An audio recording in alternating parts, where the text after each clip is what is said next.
and maybe we can have you and Dr. Williams on some that would be program beautiful. there. We come up with maybe some like a panel, Yes. because this mentoring thing, I want to try to work it out, and like the moms, mentoring moms in your program, Yes. and Dr. Williams, and just have a little forum.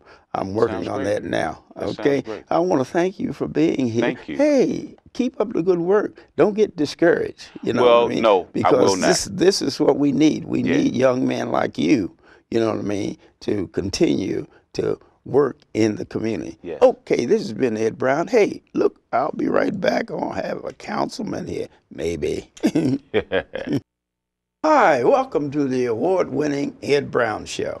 And we have one of the #1 councilmen here in Prince George's County, Will Campos from the 2nd District.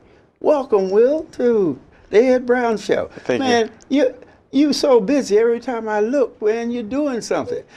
Tell us some of the projects that you're working on, first of all in your district and then countywide. Sure, no problem. And thank you for having me on the show. I know we had to reschedule a couple of times, Yeah. but it is because we were I was working. determined. I said, well, at Campos, I got to have No, it. absolutely. And I wasn't going to, I was a little late today, but I was not going to cancel by any means. I Right. wanted to make sure that we came out here and talked to you. And I certainly appreciate the invitation.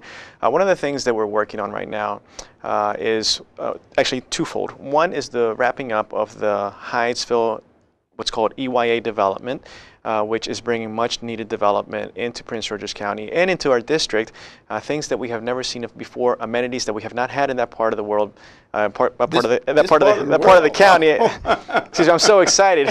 That part of the county, we usually have to go out of the county into DC, into Montgomery County for things like these, but we have Yes Organic Market, who's coming for the first time in Prince George's County. We have What kind of market? Yes Organic Market, which is an organic. Organic yeah, market, it's really popular. Right, we don't have one. No, we don't have one. I know. My wife is into that, and she has to go other places. Well, we have, I should say, there's a couple now.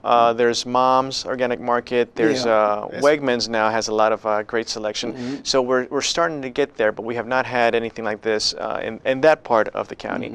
And so we're finally getting that. Busboys and Poets, which is a very popular restaurant, also / bookstore, and it offers Busboys and Poets. It's really popular for artists. It has open mic night, things along those lines, just basically so that artists, because we are in the arts district of Prince George's County, can go and basically show their talent and show their stuff. So little things like that. We're finally wrapping up. Hopefully by the end of this month, we'll be able to do a grand opening. It's taken us literally since I've been on board, so for 6-7 years almost now, to get that into completion. But now that that's finally wrapping up, the other thing that we want to do is to make sure that we complement the rest of the corridor. And we're working right now with Mount Rainier, the city of Mount Rainier, which is on the other end at the very beginning of the entrance into Prince George's County from the Washington, D.C. side. And we have found a potential developer, which also is one of the key players in the development I just described to you, to go ahead and start looking and doing renderings to build up Mount Rainier into the community and into the corridor that we wanted to build. And once we finish that, hopefully by the end of my tenure, we would have started, let's say, 2 bookends into the arts district that will fill in everything else very nicely and make it into the arts district that we want it to become. Right, that sounds wonderful. No, it really is great. It really is great. And what about sponsors? Are you getting sponsors and volunteers involved in the program? Well, first we got to get the actual logistics out of the way. With Hyattsville, we're almost done.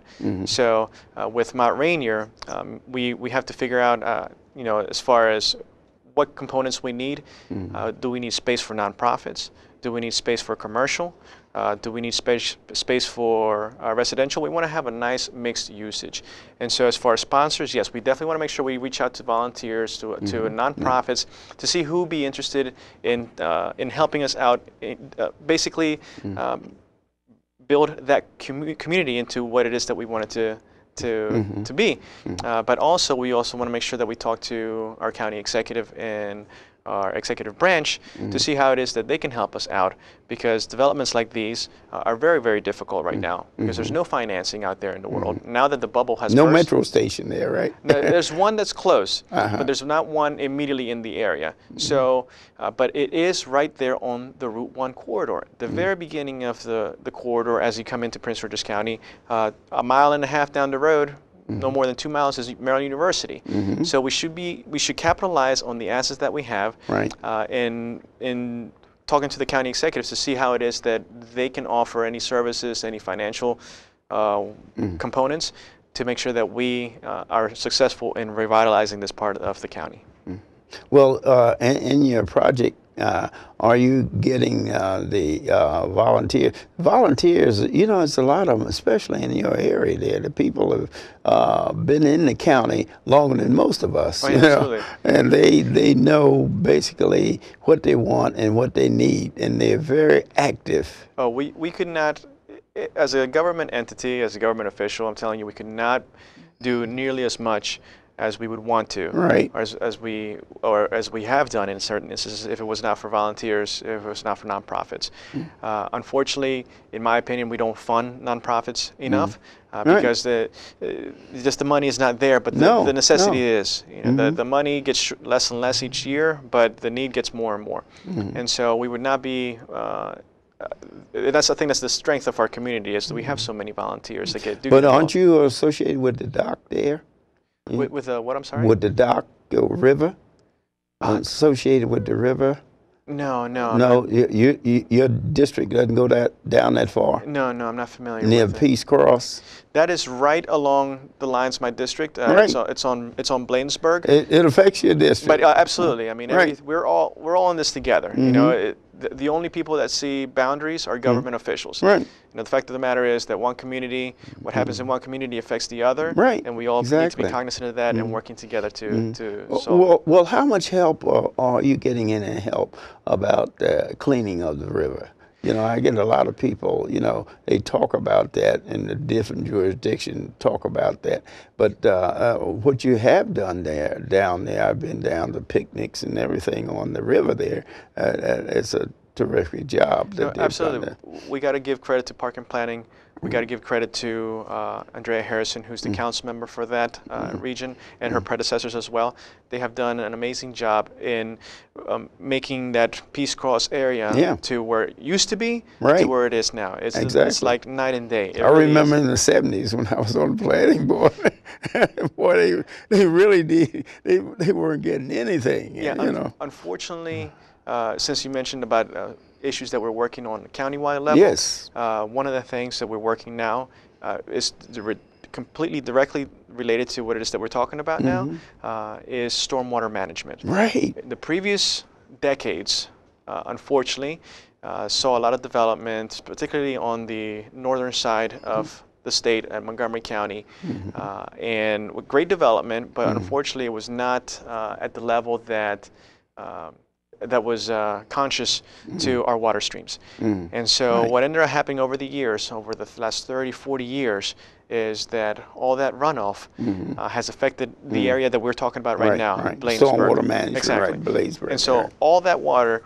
that was not held well or was not maintained just ran off into our streams, and now we have, and we're trying to clean up now what we had in Bladensburg, which was basically, my friend described it perfectly. He said that it looks like chocolate water at times. When it rains, you know, and it comes down the stream, and it sets, and it just basically, where water used to be, now you see mounds of sand because they're being deposited from all the development over the decades. And so, stormwater management. Stormwater management, one of your is one of the things that we're working on to make sure that we prevent that in the future for future developments, and that we're dealing with Bladensburg here, but this would deal with every river and stream in Prince George's County to make sure that we don't have that problem. That exact problem. Okay. Well, we got a few seconds to go here. Tell us some of the projects that you have in the future that you have for your district and for the county. Well, one of the things that I'm really excited about, matter of fact, you're the first person that I'm telling you about this because it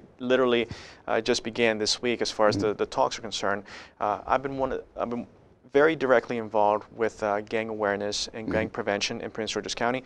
Unfortunately, we have a gang problem in the DC metro region, not just in our county.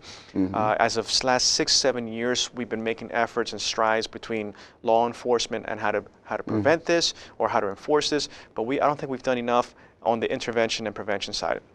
So one of the things that I'm working on is in conjunction with the Department of Justice. They actually have contacted me to go to do a training specifically for prevention and intervention in Latin America and discuss different techniques that's great. with other parts of the Latin American world that are seeing a rise in gang violence and gang activity, and learn that and bring that back to the county and inform our enforcement agents, our nonprofits, as well as our executive branch, to let them know this is what other places are doing, this is what we need to implement to alleviate the situation. Well, my guest that was on earlier, Mr. Howard, you know, he's dealing with mentoring young men. That's crucial. And I think it fits right in with the program that you have there. Absolutely. And making, as far as the gang is concerned, organize them so they'd be a benefit to the area instead of a problem. We need more people. So I think you should like keep up the good work, and it's great having you. Have to come back, you know what I mean? You haven't been on here for a long time. I agree. Doing for 5 or 6 years. You've been. I said I have to get Campos on here, boy. I read about it and the wonderful things that you. And we're really proud of you as a councilman. You've brought a new look to Prince George's County, and we appreciate it. So we'll see you. Okay, this has been Ed Brown. See you next time. We're going to bring this guy back. He's really terrific.